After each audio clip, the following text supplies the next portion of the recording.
అంత దమ్ము ధైర్యం నీకుందా? తెలంగాణ పొలిమేర నుంచి తరిమి కొడతావా? నన్ను తరిమి కొట్టే వ్యక్తి ఈ గడ్డపై ఇంకా పుట్టలేదు.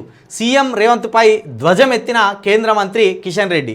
ఇంట్లో కూర్చొని ధ్వజం ఎత్తినలా, రోడ్డు మీదకి వచ్చి ధ్వజం ఎత్తినలా, రేవంత్ రెడ్డి గారి ఇంటికి పోయి ధ్వజం ఎత్తిందా అనేది ఇక్కడ పాయింట్.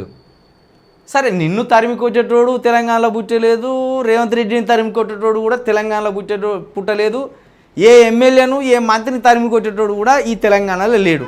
ఎందుకంటే మీరు ఆల్రెడీ చట్టసభల్లో ఉన్నారు. మీ మీద గింత జిరపోటు ఆయన కూడా అది చాలా పెద్ద కేసుగా అవుతుంది. కాబట్టి ఈ మాటల ద్వారా యుద్ధాలు ఆపండి కిషన్ రెడ్డి గారు, ఈ మాటల యుద్ధాలు ఆపండి.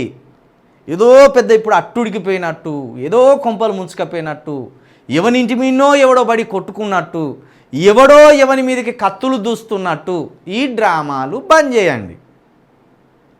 నిన్ను రేవంత్ రెడ్డి తరిమి కొట్టాడు, రేవంత్ రెడ్డిని నువ్వు తరిమి కొట్టావు. కానీ ఈ మైకులను కొరికేస్తారు మీరు రోజు, ఈ మైకులను కొరికేస్తా అంటారు కొట్టుకున్నట్టే.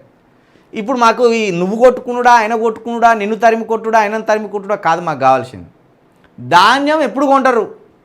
రేవంత్ రెడ్డితో నువ్వు కొనిపిస్తావా? రేవంత్ రెడ్డి నీతో కొనిపిస్తాడా?